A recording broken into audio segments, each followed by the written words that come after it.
So Jackie, who herself has cerebral palsy, is a qualified mental health nurse.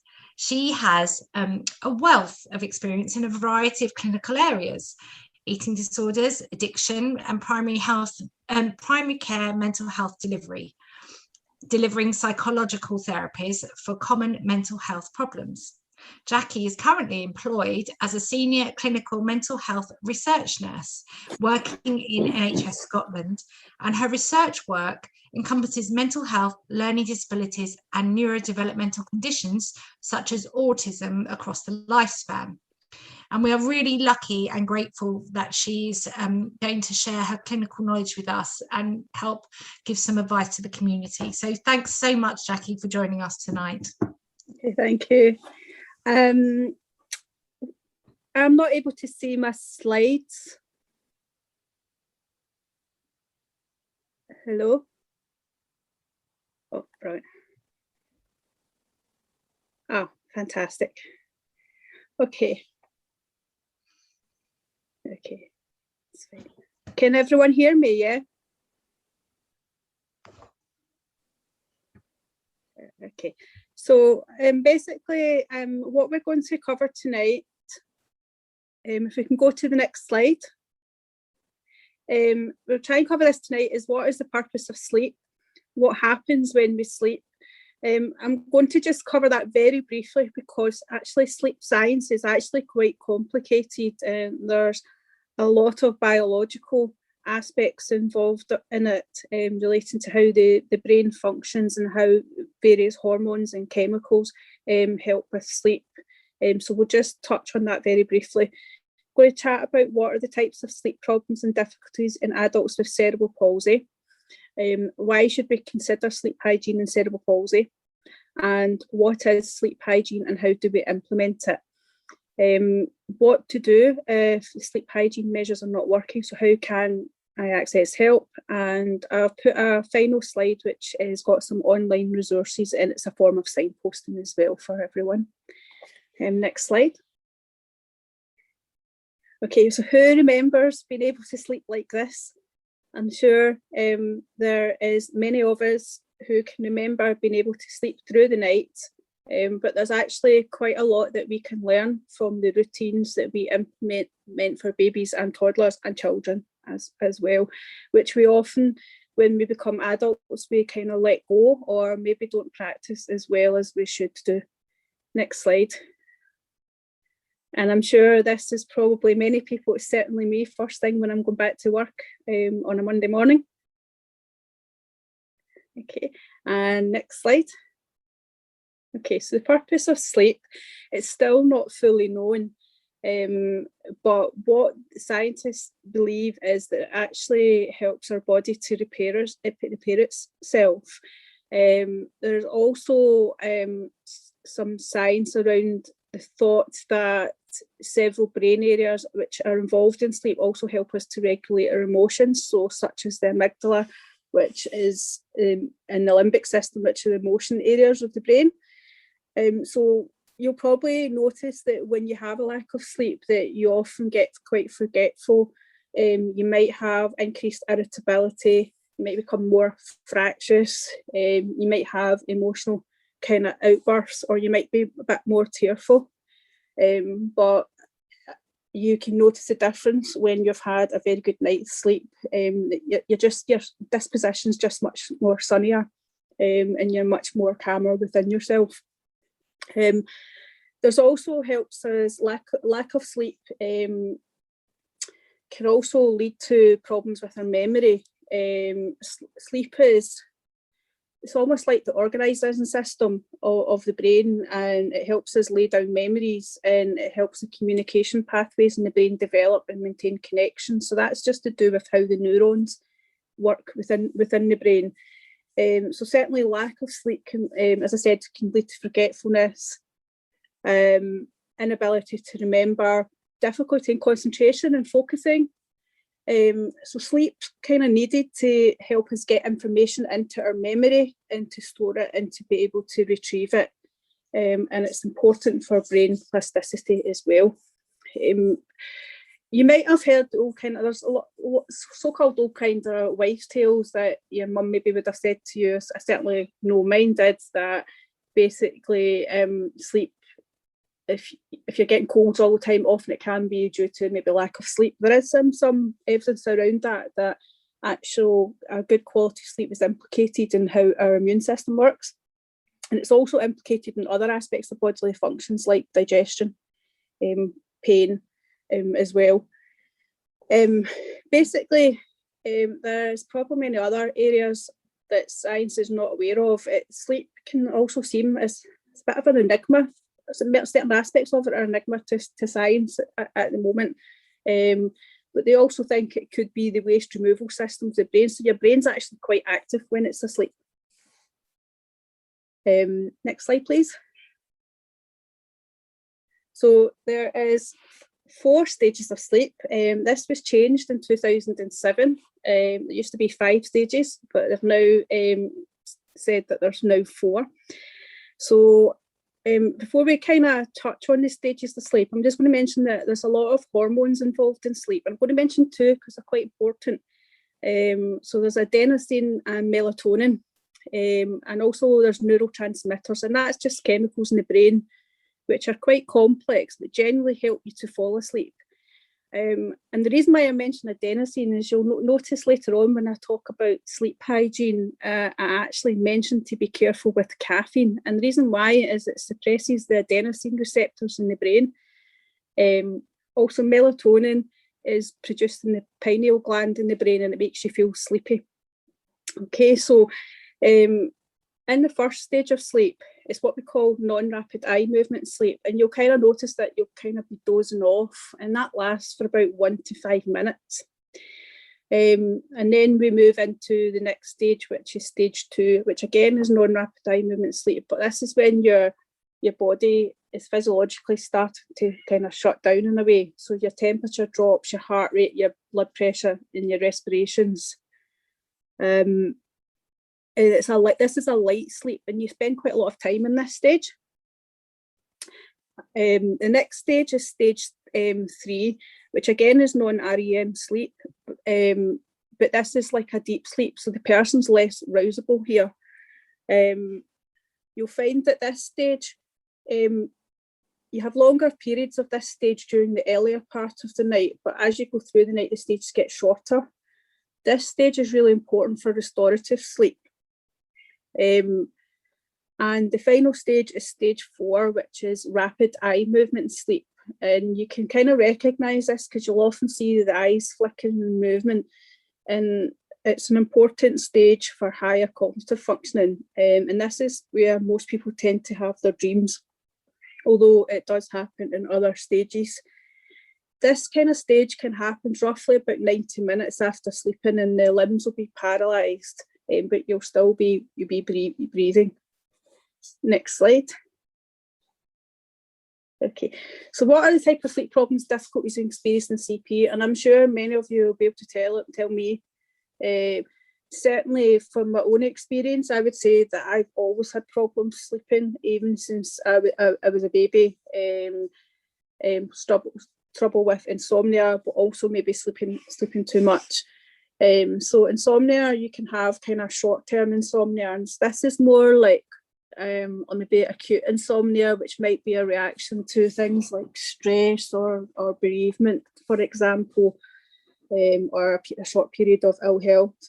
And then you get chronic insomnia, and that's usually about 3 months or longer that it's lasting, usually for about more than 3 nights a week. So insomnia involves difficulties in falling asleep. Now, sleep scientists call this sleep onset latency. That's the kind of fancy word for it, but I don't believe in fancy words because I think it makes education inaccessible at times. So we also have difficulty maintaining sleep. Early morning wakening. Early morning wakening is often when you might be kind of waking up like 3, 4 in the morning and you can't get back to sleep. And actually that can be a bit of a warning sign for an underlying mental health condition. You also might have things like daytime sleepiness, or you're not feeling refreshed following sleep.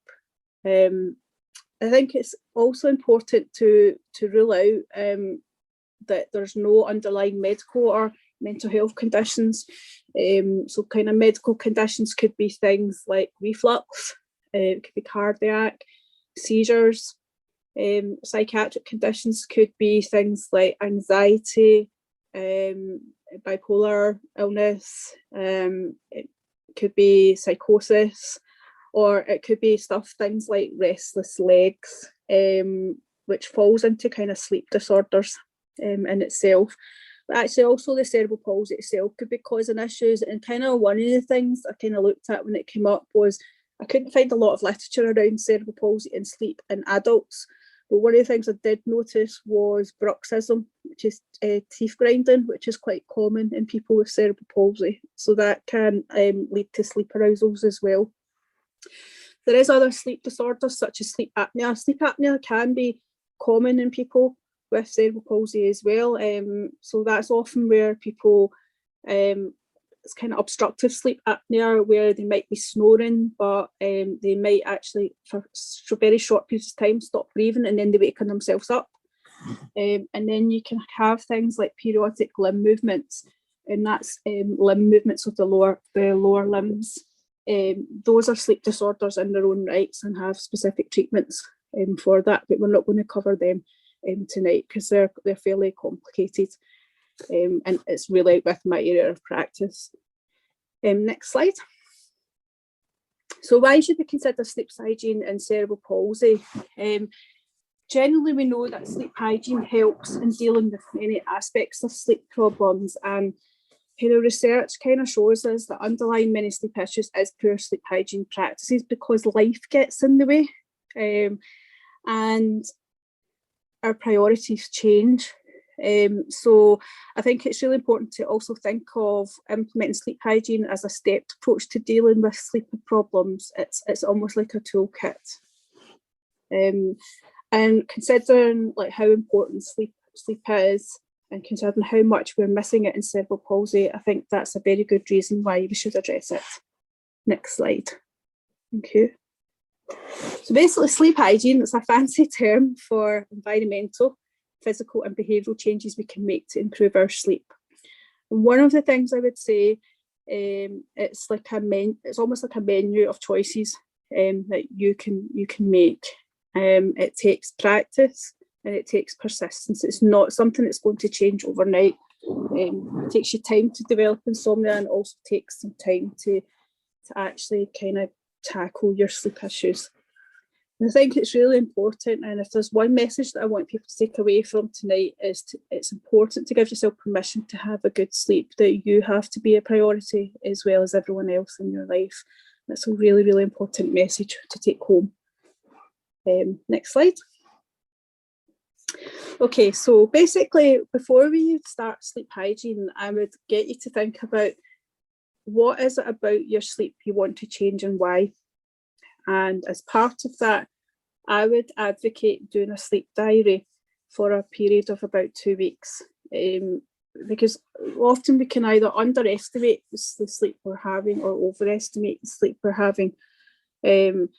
There's in the American Sleep Society online, there's actually some really good sleep charts on there, and you would fill it in every day, and you would document things like when you exercise, things like when you drink caffeine or alcohol, when you have your meal, maybe when you have a shower, when you go to bed, your sleep time, and then when you waking up. And it can give you some really helpful information about how effective your sleep pattern is. Okay, and from that you would then give you an idea of kind of what you want to target and what goals you want to achieve. So it's very much like learning to drive. It's learning the skills of sleep again, because often we lose them. What we would advise is, in terms of a sleep routine, is implementing that about 60 to 90 minutes before you go to bed. Certainly what I use is on my phone, I have an alarm which tells me when I should start my sleep routine. I found that very helpful. So I set that actually 2 hours before. The thing as well is also to try to go to bed at the same time and get up at the same time, even at weekends. It's often very, very tempting to want to lie in at the weekends. This can be actually quite difficult for people. Often there's people who, because of work reasons, they have to get up early, but they're not natural morning risers, so they're kind of classed as the owls. You may have heard of that, and also the larks. So the larks are the people that like to get up early and are raring to go. I'm certainly not one of them, I have to say. So basically, it's about you having to re-educate your brain to get used to a particular sleep pattern. So that's why it's really important to get up at the same time and go to bed at the same time, and your body will adjust to that. So things like caffeine, remember I mentioned adenosine. It kind of looked at some of the information that was saying stop caffeine use by 6 p.m. at night. My gut feeling is to kind of stop it a bit earlier than that, because it depends on how much you're consuming. So to give you some idea, I had neurophysio input, and we tried to work out how much coffee I was drinking a day. It was quite bad. I was drinking between 10 and 15 cups a day. So it was no wonder I had problems with sleep. So if you're drinking that excessive amount, you may need to wean yourself down gradually, which is what I did. So I usually only have caffeine in the morning.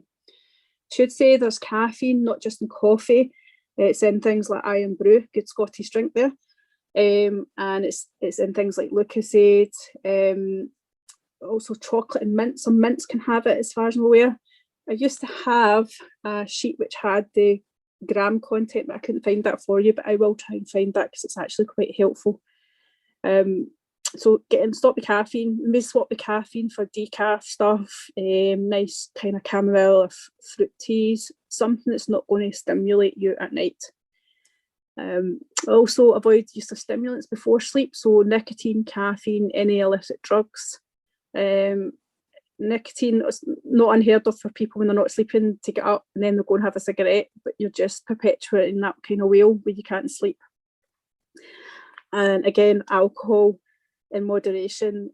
Don't use alcohol to promote sleep, because what happens, it gets you might go to bed and you fall asleep quite quickly, but it's a shallow sleep and it can actually really muck up your sleep pattern as well and your depth of sleep. The next one is things like exercise is good. Doing it during the day, not usually 4 hours before bed, because exercise is actually quite alerting. So try and do that earlier in the evening or in the morning or afternoon. And kind of things is don't sleep on a full or empty stomach. And this can be quite difficult for people who work longer shifts as well, actually. I think trying to watch the type of food that you eat, maybe having a balanced meal, some carbs, some proteins, some vegetables, but try and have that at least 2 hours before you go to bed, else, because it's quite uncomfortable, and particularly people with cerebral palsy often have reflux as well. So if you're going to bed and that's sitting on your tummy, it's not going to help your reflux either. Next slide. So the bedroom.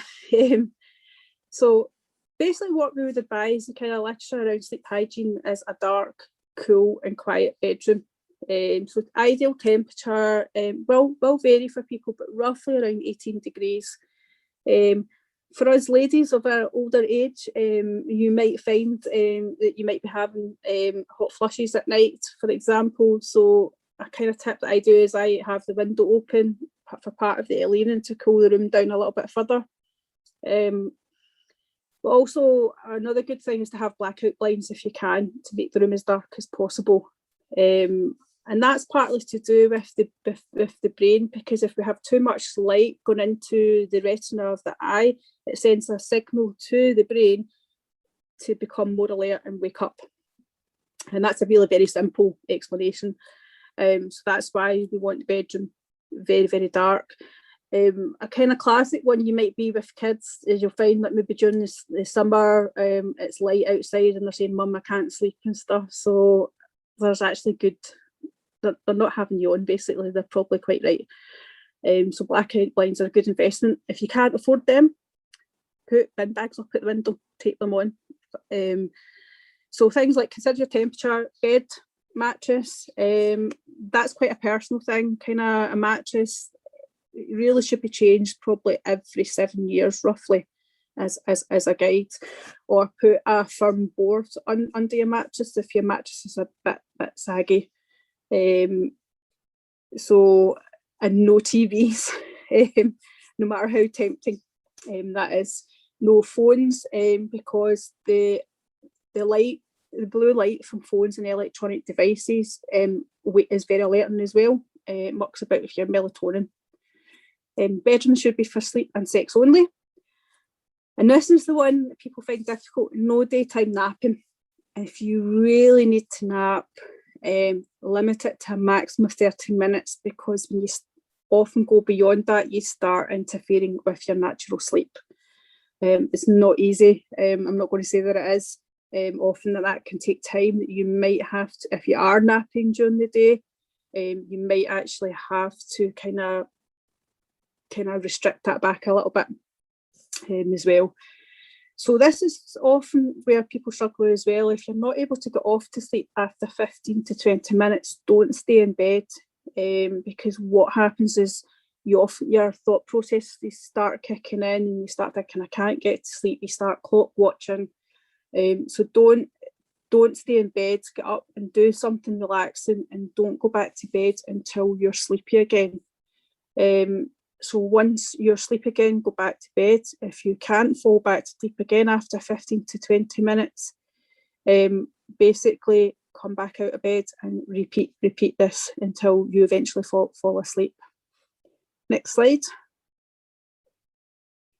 So this is the one about controlled breathing, and this is really helpful. Many of us might have anxiety at night, or our mind is working through the worries of the day.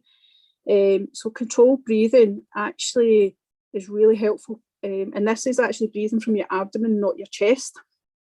So particularly maybe breathing in on the count of 7 and then slowing down your breathing by counting out in the count of 11. And what that slows down is it slows down your respirations and your blood pressure and stuff. It's helping you to unwind. There's also progressive muscle relaxation, which is basically tensing and untensing the muscles from head to toe. That can be a bit difficult sometimes for people with cerebral palsy, because their bodies tense already. If you don't want to do that, don't do it. But we're not asking you to tense your muscles completely. It's just slightly, and it's just getting you to recognise the difference between being fully tense and not so tense as well. If you don't want to do progressive muscle relaxation, there is kind of guided visual imageries that you can do. But what I would say is make sure you have safe images, particularly people who have got a history of trauma. It's really, really important to feel quite safe with that. Okay, so if you find your mind still racing with worries, a kind of good cognitive behavioural therapy intervention is something called worry slots. And that's where you actually schedule time in your day where you give yourself permission to worry. And now it seems really strange, but it does work. And then out with that time, you're not allowed to, basically. So your worry slots, you can write down what the worries are. You can also potentially problem solve with them and start to challenge any negative thoughts that are arising as well. The other one is what's something called paradoxical intention. This is basically, there's some online resources for you that I've put on. I had never heard of this one before, I have to say, but I looked it up and they recommend it on one of the sleep courses. So it's doing the opposite. So if you're trying to fall asleep, you then do the opposite. You try to keep yourself awake. And I know it sounds strange, but it actually is shown to actually help you fall asleep as well. And there's a wee tip. There was one of the exercises they were showing last night that is something called, like we used to talk about counting sheep, it doesn't work. So I couldn't sleep this morning, so I was still awake at 3 o'clock this morning, so I tried it. I tried the tip out, and it's to mouth the word "the" every 2 seconds. And actually I did, and by the time I got to 10, I had fallen asleep. So it does actually work. I was rather cynical, I have to say, but I gave it a go. And the final one is something called sleep restriction. I'm not going to detail too much about this, but in essence, what it is it forms part of cognitive behavioural therapy for insomnia, and it's not suitable for everyone. It shouldn't necessarily be used with anyone who has things like epilepsy or migraine, for example, because sometimes lack of sleep and stuff can be a trigger for people with epilepsy and migraines as well. But sleep restriction is when you work out the amount of time that you spend asleep in bed, and this is a really simple explanation. So basically, if you're in bed for 8 hours but you're only sleeping 6, you'd only stay in bed for those 6 hours and sleep for those 6 hours. And then there's ways that they can gradually increase the amount of time you sleep by looking at your sleep efficiency as well. There is a bit of further information on that in some of the information that I've got on the next slide. I think it is for you. Okay, next slide. So if sleep hygiene is not working, what I would advise you to do is to make an appointment with your GP for review, because you may need to rule out that there's no potential medical or other mental health causes of ongoing insomnia, or that you haven't got another potential sleep disorder.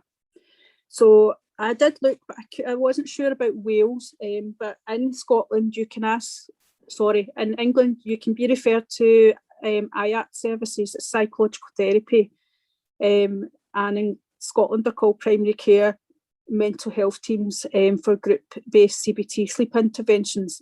But some services may work on self-referral basis only, and that's partly it's because it should be led by yourself. Often, because sometimes people go because they've been told that they should go, and they might not be ready for it. NHS England also has access to Sleep Heal in Oxford, Berkshire, and Buckinghamshire.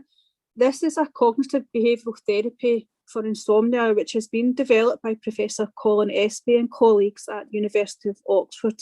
I did use it a while ago and found it quite helpful, and it's actually well evidence-based in terms of the research.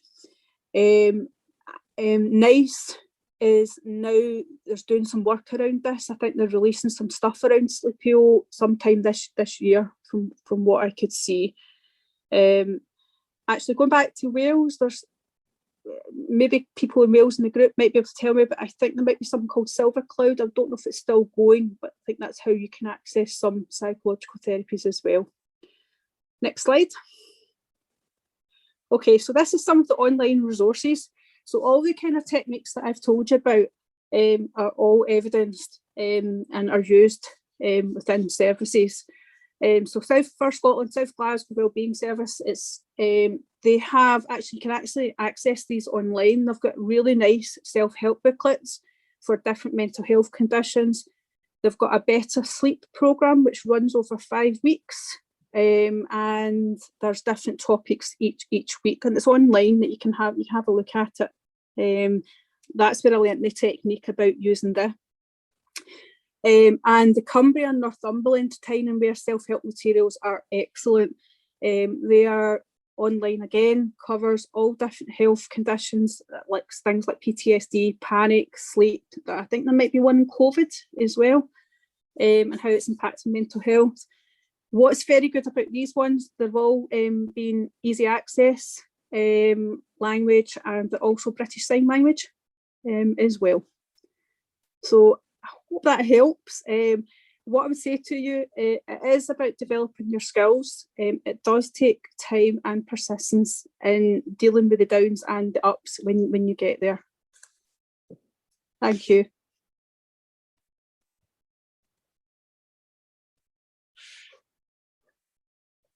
Thank you. Thank you so much, Jackie. That was fascinating. So much I didn't know about. So that was really helpful to get a good baseline on some facts. I've got some questions that came in during the talk. For starters, can you trick your brain?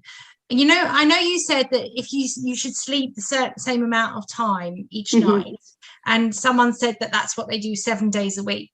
But if you wanted to change it so that on the weekends you stayed up a little bit extra, as long as you sleep for the same number of hours, would that be okay?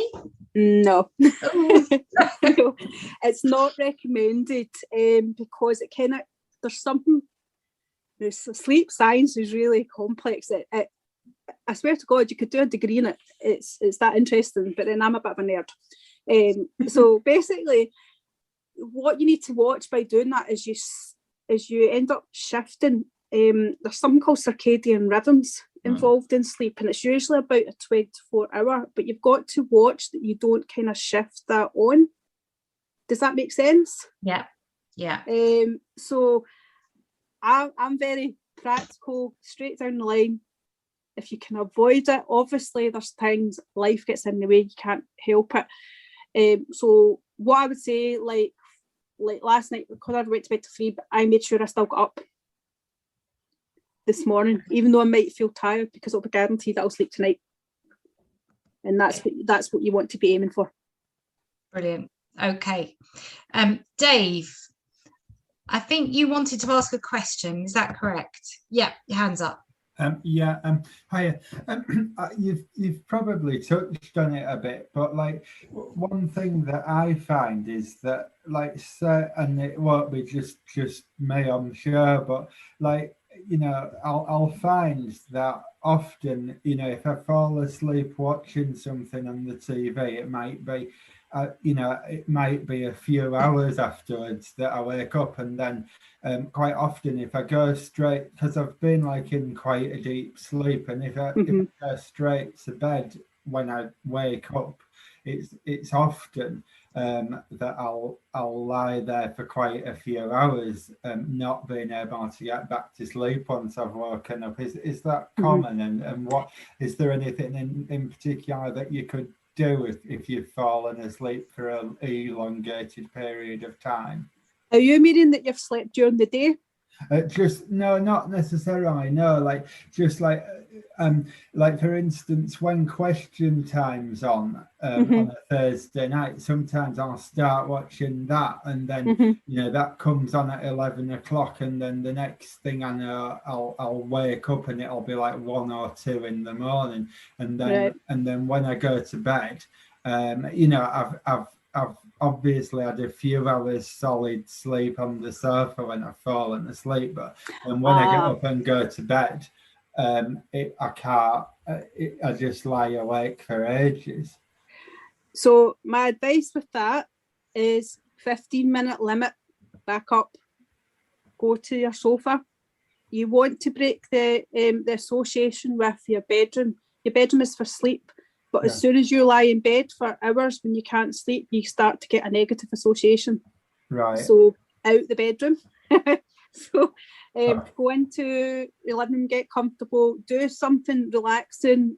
For me, I will sit and draw or whatever. Or I might read a book, but something that's not too alerting. So don't read a crime novel or something. Or don't watch something like 24. I'm really showing my age here now. So something really quite bland. I'm not saying my art's bland, but so basically, and then go back to sleep when you feel sleepy, and then try again. It is practice.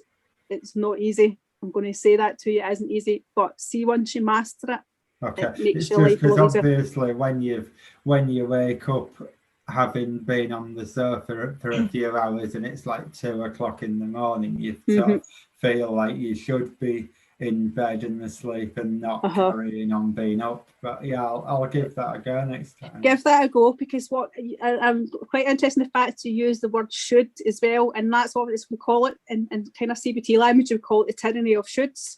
Right. And it's almost like an unhelpful thinking pattern. But it does kind of kick in when you're sitting in the lone hours and you start thinking, well, everybody else is in their bed sleeping. So yeah, I get where you're coming from. But try that and just do something that relaxes you. for everyone's different in what they find relaxing. I think that's really important. Yeah. Use what it's right for you. Listen to a little bit of music, even something like that. Something creative, whatever. Keep yourself warm though, because you don't want to be getting cold. All right, nice one. Thank you. Brilliant. Thanks, Jackie, for that. Thanks, Dave. And we've got Anna has got a question as well now. Yeah, following on from that, really, what do you do if you cannot get up after that 15-minute limit? If I do that, totally kickstarts my pain. Even getting up to go to the loo can mean that I'm in terrible pain. I couldn't go into the living room and get comfortable. Vast amounts of codeine would be needed to do that. Right. That one I'm not sure about. I've not been in that situation, I have to say. Have you tried? It might be a distraction that you might have to use doing an activity in bed. It's not ideal, but I'm not, because you physically can't come out of bed, which I totally appreciate. So maybe doing a non-stimulating activity. Some people will find there's kind of like, I see what's doing the rage just now is some of these kind of eye cap things with a headband thing in them with kind of gentle music that you can get. Find what works for you until you can fall asleep again. There's always going to be exceptions to the rule, especially if you can't get out of bed. Does that help? Yeah, thank you. So just something non-stimulating. Find what works for you. What do you use? What do you find non-stimulating? You like either an audio book that I know really well, so I don't have to concentrate. Yeah. Or if I've been awake for hours, I'll read, as you said, a non-stimulating book, but that's not ideal because it involves turning the light on, doesn't it? And you could do, I don't know, do you have a DAB radio or a small radio? Like I really like, some people find like a radio station, not maybe, which is just speech, which might kind of function kind of similar, like maybe a podcast. I don't know, I think some you might be able to get podcasts or maybe something along those lines. Do you think that would help? Yeah, thanks. Yeah. I think there's definitely some research that can be done into that area when you physically can't get out of bed to change your environment. So that's really interesting ideas while we're waiting for more up-to-date stuff for the CP community.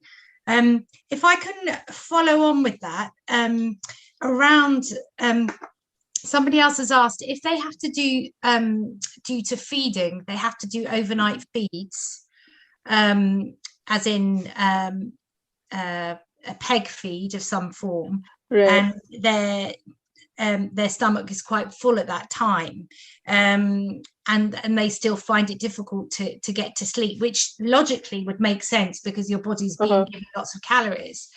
In that situation, if your doctor suggests you take some form of sleeping assistance tablet, like Zopiclon or something like that, does that sound like a sensible? Are there any other suggestions you would have around that? I mean, I think no, I'm just kind of thinking. I'm kind of thinking just from when I worked in the eating disorder field, when we used to do feeds for people during the night, and because they often get feeling full quite quickly, so we used to look at positional, your position in bed. So it might be better to sleep maybe a bit upright if you can, which might help, so you're not got the pressures or too much pressure on your tummy. I think if the GP is mentioning sleeping tablets, I think you kind of have to follow that, really.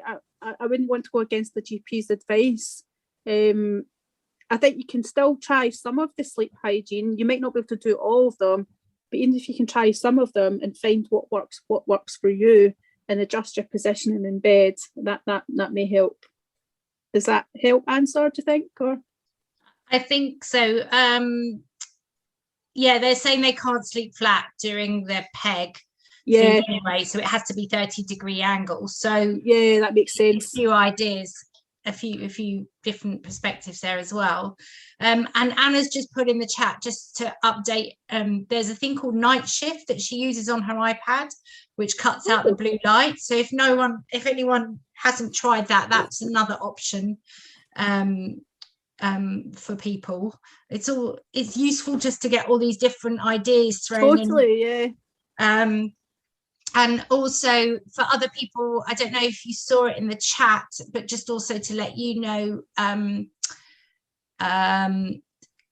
Claire was talking about, when you were talking about different therapies, and Claire was talking about the IAPT is now called psychological wellbeing service. So it's right. So if you come across the psychological wellbeing service in your area, that's possibly something to do with sleep as well. That could be of use. So another area that's come up is around the fatigue and the napping. And I know that you said consistency is really important, and that some people, they've talked about the fatigue, that it's quite difficult if you've had a hard day, whether it's physically or psychologically, that afternoon sluggishness that you get. So are there any tips that you've got around really trying to keep that boundary of time? Oh, see, the difficulty as well, the slump, it's quite normal to have a slump in the afternoon as well. Even people who don't have sleep problems will have a slump in the afternoon. But I don't know. I'm not a specialist in fatigue. I'm being both brutally honest. I'm not a specialist in fatigue management.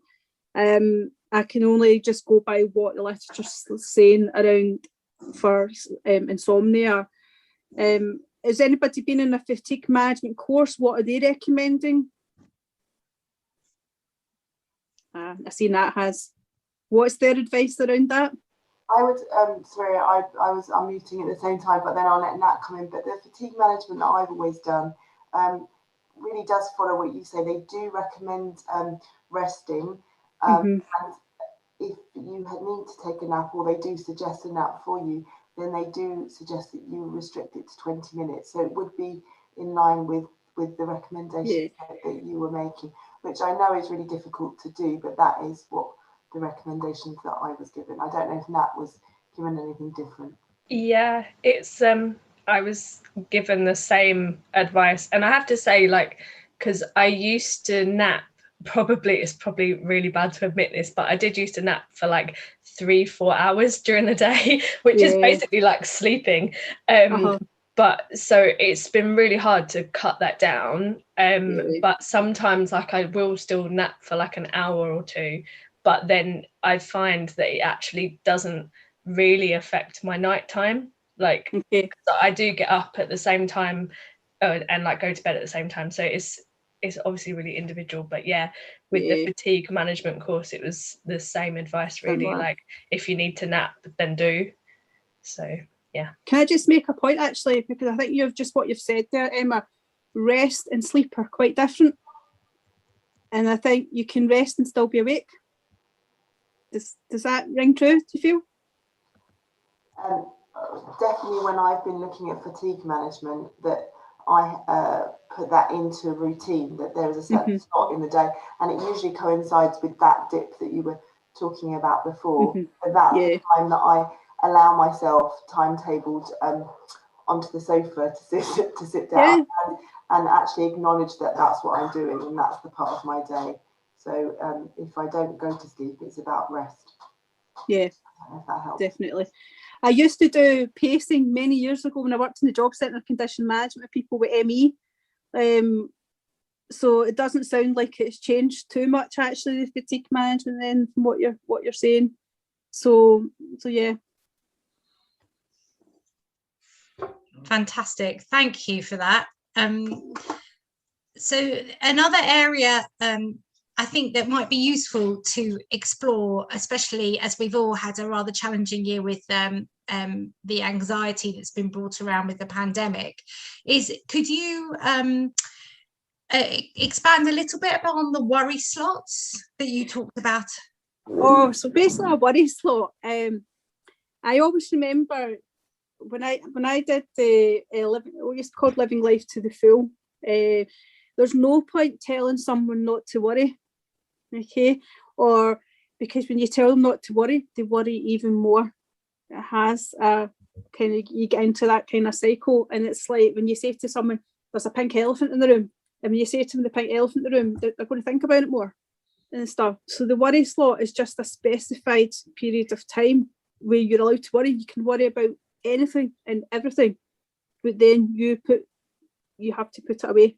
And what I would say is go and do something else, like a task. Especially if you can't unhook yourself from it, actually go and physically do something as well. So that's what worry slots are. It's basically giving yourself permission to worry. Does that sound strange?